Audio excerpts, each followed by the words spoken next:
Hey, it's Chris here, and today I want to talk about the Donald Trump trial, particularly looking back over the week of jury selection and the first day of testimony, as well as the opening statements. As I think about what struck me the most, I was thinking about the fact that as a pastor in the Evangelical Christian tradition, and how evangelical Christians have been so behind Donald Trump, and thinking about how he's gone to different places and talked about that he's a Christian, realize that the great damage that's being done to the witness of Christians in the United States and how our reputation is really getting damaged and just going through the ringer, because a lot of what's coming out in this trial is stuff that really as Christians we just can't support. And I know a lot of people just want to have this cognitive dissonance and say, we're just going to parrot what Donald Trump says, and the trial is illegitimate, there's nothing to see here, just move on. And a lot of right-wing media have taken that up. In fact, one of the things I noticed is just how different the coverage is between left-wing media and right-wing media, and how the right-wing media is working very hard not to address the real issues being brought up in the trial and the lead up to the trial and all of his other trials. And they pretty much are trying to sell Donald Trump's witch hunt line. And that's the whole point of a trial. People will often say, well, the trial is politically motivated. I think, well, yeah, and so is the investigation of Congress into Joe Biden. A lot of times our beliefs about people and our convictions and our political motives can drive an investigation, but still things have to be proven. And that's what we're going to see in this trial. We're going to see if the accusations, no matter why they've been brought forward, can be proven beyond a reasonable doubt. And that is, I think, an important thing for us as Christians to remember, rather than denigrate the justice system and denigrate the court system and automatically presume it's unfair and unjust and all biased. I expect that from Donald Trump, because he's being investigated. He's been accused of various crimes, and he's in his first trial. And of course, he's going to protest that he's innocent, even if he is guilty, because nobody wants to be held accountable that way, or very few people. Very few people will come forward and say, yes, I did it, and I'll take whatever punishment I deserve, whatever justice requires. I will serve whatever prison sentence because I did it, I'm guilty, I'm sorry, I'm wrong, I just throw myself on the court's mercy. That very rarely happens. So I expect for there to be this protestation from him.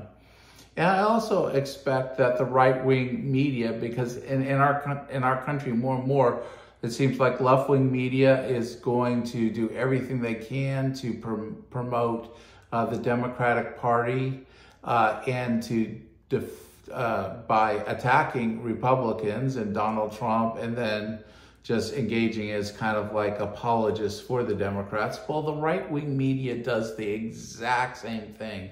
Once you break out of just getting your source from one media, from just one source, you see the right-wing media is doing the same thing. They're trying to just attack Democrats and act as defense attorneys for Donald Trump and Republicans. And so a lot of times I find myself having to try to look between these two sources to try to get an idea of what's really going on, because if I just depend on one side or the other, I'm not going to get the best picture of what's really going on. But when I put them both together and kind of explore and look at different points of view, I find that I can get a better picture of what's going on. So I want to bring forth a few reflections, things that have come out recently. The first one is the reporting about Natalie Harp, who I guess was a former OAN news host, and that for years she follows Donald Trump around with this portable printer and finds and prints out positive stories that say good things about Donald Trump and what he's doing. And she gives them to him. And she's been doing this at the trial while he's been sitting there. She's been printing out all these stories. And the reporting is that Donald Trump takes out a marker and marks out the part he doesn't like. And then the story is altered. So the story only has the parts that he likes in it, and then it's given back to him. Some of these altered news stories, it was interesting. I've seen reporting about how on True Social, Donald Trump posts a lot of these altered news stories that take out part of the original story that the reporter had written that Trump didn't agree with, and they've been altered to and not letting his followers know that the story's been altered and parts have been deleted in those stories. And the last time I looked, I think there were 25 such altered stories without letting his followers know on his Truth Social.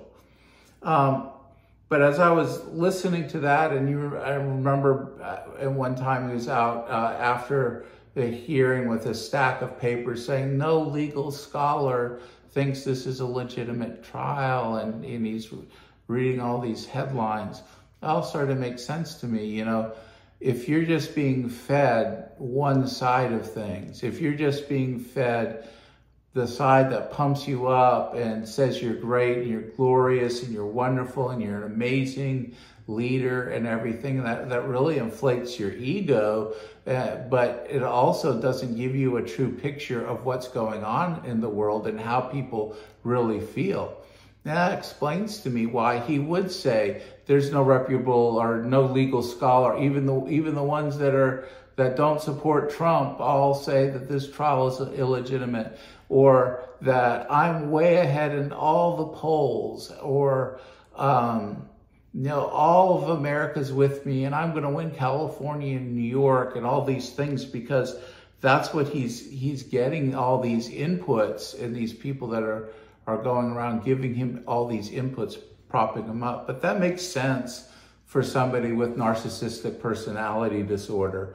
There's in that disorder, in that narcissism, there is strong delusions of grandiosity, but also behind that is very fragile egos that can't handle negative feedback. And I think that's part of what's going on in the trial. You know, he has to sit there and not respond to negative feedback about himself. And he's so used to fighting. His narcissism drives him to fight and destroy everybody that would say anything that's negative towards him or be disloyal, because that's part of the narcissistic personality disorder. So deep down, narcissists are deeply insecure people, and they can't tolerate acknowledging faults and flaws. They can't ever say, I was wrong, I did a wrong thing, I did a bad thing, or I sinned against God, or I sinned against other people.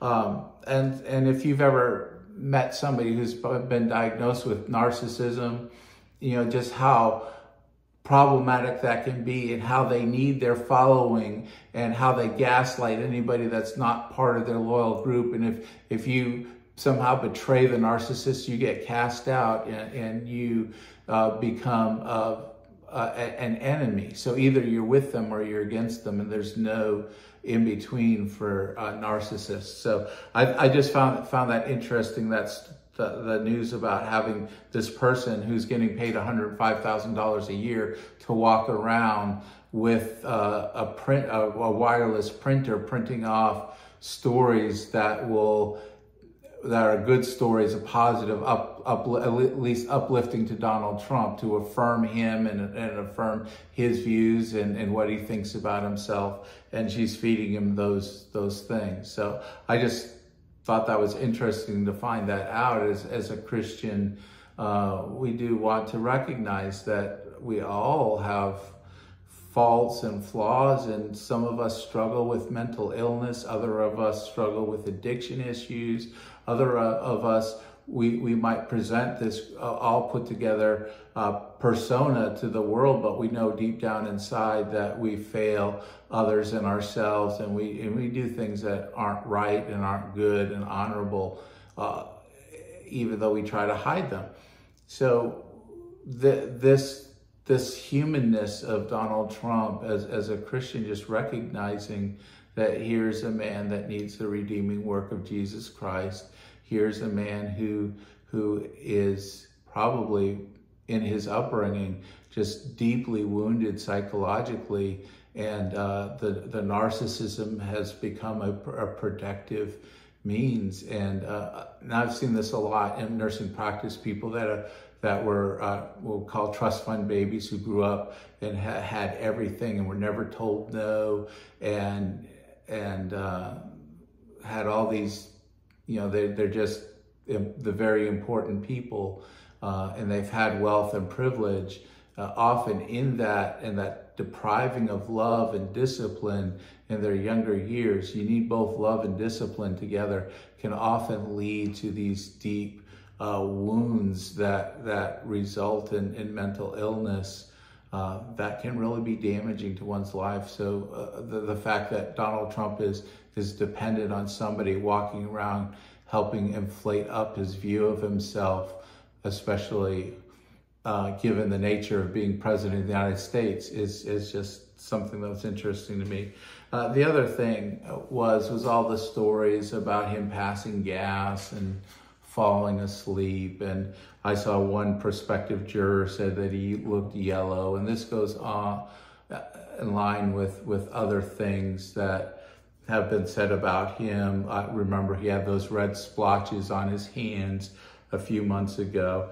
And I think all of that just lends to the idea that he may be unhealthy in ways that we don't know. He may have some sicknesses that we don't know about and we can't trust. I just don't believe any doctor that's been in a health club with him that just kind of signs some kind of general thing. I don't know if that really substitutes for having an exam where we have lab results and diagnostics presented to know where he really is, and his self-reporting on how he's done on cognitive testing. I'm just not sure about that, because we've seen a lot of things in recent months in his rallies. Just seen these videos with the word salads, the inability to place a proper person in a historical event, the simplification of his vocabulary. Now that I've really kind of new to following Donald Trump over the last, I guess, since September. So I'm just not aware of a lot of things. But then when I go back and look at older interviews and see how much his vocabulary is narrowed and got more simplified as a nurse, that's one of the signs that we see of cognitive decline, as well as the other ones. And the way he will mispronounce words or just drop off, just not even be able to complete saying a word. All these are signs, warning signs that somebody does have cognitive decline, possibly dementia. So I do find that interesting, just to see all these things come to the fore, plus especially him just sleeping during the trial in a freezing room, and when all these things going on that really put his life at jeopardy. I mean, it's got to be an overwhelming impulse to fall asleep. Now, either that could also be part because of the as a defense mechanism, because of his narcissism, that he just can't handle negative feedback, and one of the ways his body does is just deals with it is shut down and go to sleep. So that's possible. There's just a lot of things that we just don't know about him. And again, as Christians, one of the things I would again just encourage all of us to remember is that we want to deal with these things. We want to talk about these things. He is a public figure, and if we're my primary citizenship is in God's kingdom. I'm an ambassador of Jesus Christ. My ultimate home is the new heavens and new earth. I live by faith in Christ.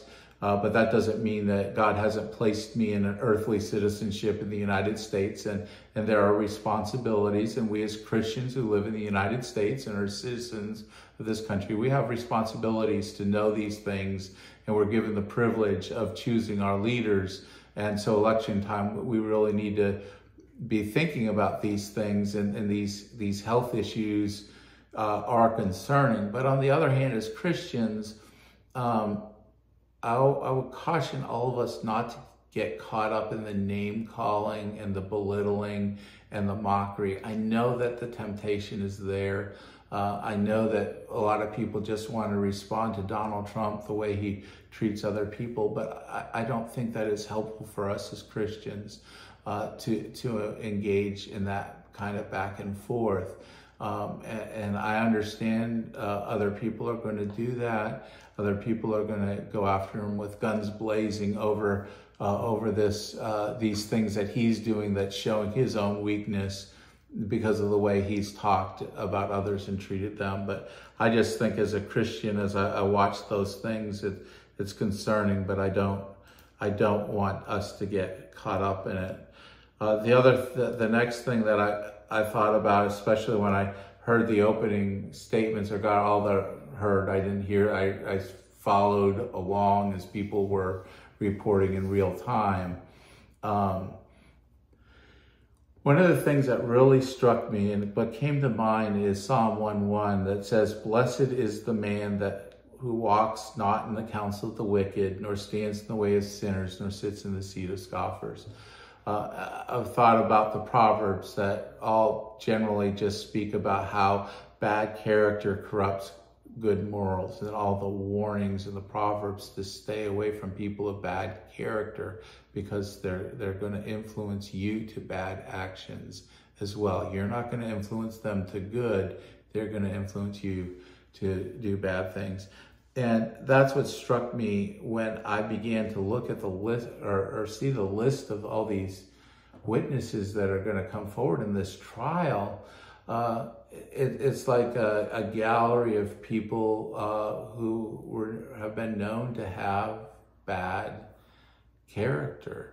And, I started to make a list of all of them, but these are the people, and this is the world in which Donald Trump lives. And to me, it's just sad when you look at all these things and that people in opening statements say, well, we know about this person's character isn't great, this person's character isn't great, Donald Trump's character isn't great, and you just see this collection of people with bad character. And just my thought as a Christian is, well, who you surround yourself with is a very important thing. What kind of people you surround yourself with will influence and shape a lot of the way your life goes. And so I do want to hear the biblical admonitions and just recognize that those people that I allow to shape me in my life and those people that I hang out with that are my close friends are going to have this life-shaping influence on me. So the community of people close to me that are influencing me are very very important. And the sad thing to me is just seeing the world out of which Donald Trump has come, and it's just to me just a sad statement. The other thing is just the idea of character is revealed in how we act. A lot of times people want to say, this person does all these bad things. They're doing all these bad things, but they're basically a good person. Well, the thing is our character is revealed in what we do. A lot of people have been talking about Donald Trump behaving like a mob boss with his underlings in the right-wing media and the Republican Party doing his bidding with unquestioned loyalty. I do still continue, as the more I see and the more I feel this, that Donald Trump exhibits the personality traits of a cult leader, specifically the traits of narcissistic personality disorder combined with antisocial personality disorder. And he uses known methodologies and tactics of previous cult leaders, and he has been shaping MAGA into a cult. And it really remains to be seen for me whether Republican politicians in right-wing media are going to accurately report on this trial. I expect the left-wing media to parrot unquestioningly all the prosecution arguments. And I do expect the right-wing media to parrot unquestioningly the defense arguments. Somewhere in there is the truth, and at some point, I think everybody has got to look at the truth and try to find the truth of what's going on. And as a Christian, I realized that, this is even more important for us to get multiple sources, even sources we might not agree with. I have trouble emotionally. For years, I was just, you don't go to MSNBC or CNN for your news. So it was hard for me at first just to even see them as news sources, but they're a good balance for me, for Fox News and Newsmax, to be able to get the different perspectives and look at how things are going on and get a fuller perspective of what might be going on. And I do think it is helpful for us as Christians to think about that. The last point I just want to make is an observation, is the jury, when it delivers a verdict, will simply report whether the prosecution proves their case beyond a reasonable doubt. He will either be not guilty if the prosecution fails to prove his guilt beyond a reasonable doubt. He will be guilty if they succeed. At the end of the day, though, we all stand before God in judgment for the things that we have done. The truth cannot be hidden from God. The gospel message is that we are all sinners and fall short of God's glory. We do bad things, just like Trump has done in his life, and we fail to do the right thing, just like Trump has failed to do in his life. We can't just look at him as if he is some kind of separate human being from the rest of us. Just like him, we're all going to stand before God in judgment one day after we die. And I believe that as a Christian. And we might struggle with different things. We might commit different sins. We might not have the wealth and power to do things that he might do. And all those things, that's true. But I believe that Jesus Christ is the substitute for the death penalty we deserve, the judgment we deserve before God. And it's not just that Trump needs Jesus. We all need Jesus. We all commit sin, and we need God's grace and mercy and forgiveness. And that all those of us who rally around Jesus and embrace him in faith and become his followers, that we will know that we'll be acquitted on Judgment Day. We'll be justified by our faith in him rather than condemned for our sins. As we see the private world of Donald Trump unfold publicly, rather than being prideful and condescending, looking down on him and mocking him, I think it's better that we as Christians use this time to examine our own lives and measure and test how loyal we are to Jesus Christ. Is our faith genuine, or are we making a delusion in our own minds? The Bible calls Christians to examine themselves. Jesus said, "My sheep hear my voice, and I know them, and they follow me, and I give to them eternal life, and no one will snatch them out of my hand." Does Jesus know us? Have we heard the voice his voice in the scriptures? Are we motivated to believe and obey them and follow them? Are we following Jesus? Is our faith being manifested in our lives? And I think these are all important things that we need to ask as Christians. And as I look at this trial, it's so easy to just blast Donald Trump without reflecting on our own lives and our own hearts. But just wrap it up real quickly. Overall, what I think as I see this trial is I think there's a lot of things that we as Christians need to carefully weigh. And this is especially important since many people are leaving the Christian faith in the United States, and many people just have no faith at all, or are saying, I'm Christian in some traditional sense, but I just can't commit myself to following Jesus, because look at all those evangelical Christians who support Donald Trump, and look at Donald Trump's character and conduct, and how can that be? And I think we do have to really wrestle with, and in our minds, in our hearts, with what it means for our Christian faith and witness to be such strong supporters of Donald Trump. That's why I've come out and started to speak against him, because I realize that it's just something I can't do as a Christian. I really feel he's doing a lot of damage to the Christian faith. And I think we as Christians need to find somebody else to represent our interests in government, and not pin our hopes in him.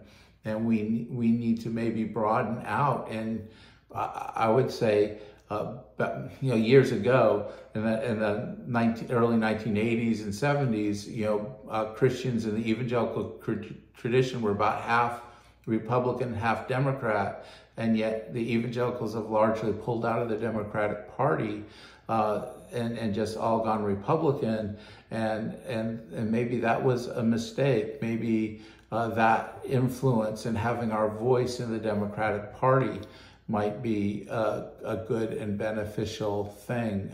Maybe we could speak to issues in that party.